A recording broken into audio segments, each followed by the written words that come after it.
Kali ini kita akan menjelaskan tentang menentang data Aslabor. Sebelumnya, perkenalkan nama saya Muhammad Hidayat Ilham, NIM 135. Perkenalkan, nama saya Iftar Nathanael Tanjung dengan NIM 137. Perkenalkan, nama saya Gregorius Jonathan, NIM 152. Selanjutnya, argumentasi. Berikut adalah beberapa argumentasi yang menentang data Aslabor. Yang pertama, data yang kita hasilkan tidak dapat dianggap sebagai produk kerja yang nyata. Data yang kita hasilkan adalah hasil dari aktivitas kita sehari-hari yang dilakukan secara sukarela dan tanpa imbalan. Data tersebut tidak dapat dianggap sebagai produk kerja yang nyata karena sudah dihasilkan melalui proses produksi yang terstruktur dan terorganisasi. Lalu sebagai contoh, kita menggunakan media sosial. Kita menghasilkan data tentang aktivitas kita.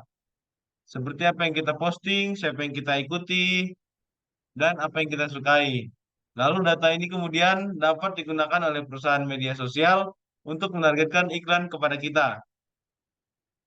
Namun, data ini tidak dapat dianggap sebagai produk kerja yang nyata karena kita tidak menghasilkan data tersebut untuk tujuan tertentu.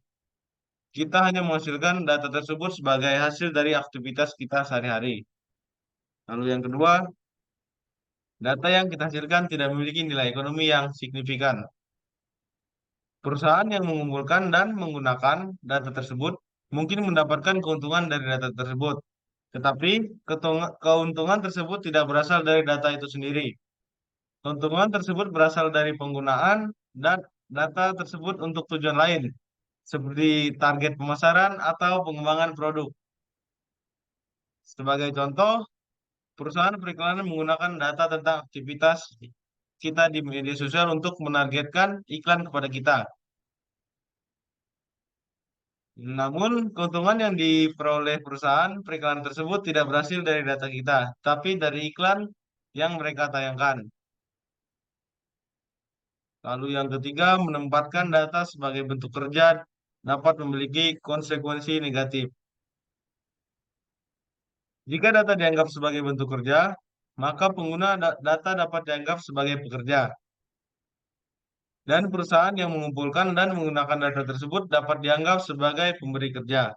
Hal ini dapat menimbulkan pertentangan antara pengguna data dan perusahaan dan dapat mengurangi kebebasan pengguna data dalam menggunakan data mereka.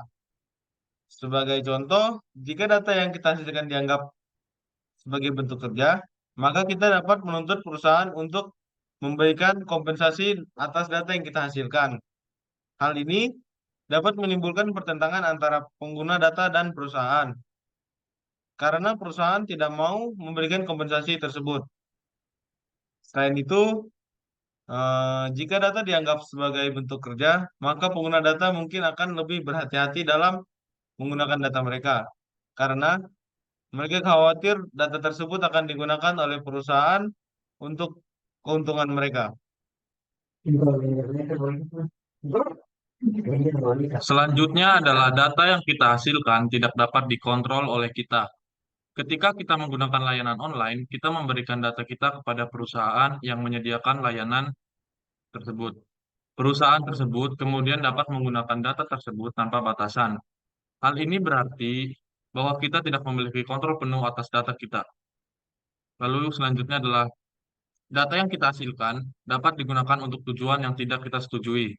Perusahaan yang mengumpulkan dan menggunakan data kita mungkin menggunakan data tersebut untuk tujuan yang tidak kita setujui, seperti menargetkan iklan kepada kita atau mengumpulkan informasi pribadi tentang kita. Hal ini dapat menimbulkan masalah privasi bagi pengguna data. Selanjutnya, kesimpulan. Berdasarkan argumen-argumen yang telah disebutkan di atas, dapat disimpulkan bahwa gagasan data Aslabor memiliki banyak kelemahan. Data yang kita hasilkan tidak dapat dianggap sebagai bentuk kerja yang setara dengan pekerjaan konvensional karena tidak memenuhi kriteria sebagai produk kerja yang nyata, memiliki nilai ekonomi yang signifikan, dan dapat dikontrol oleh pengguna data.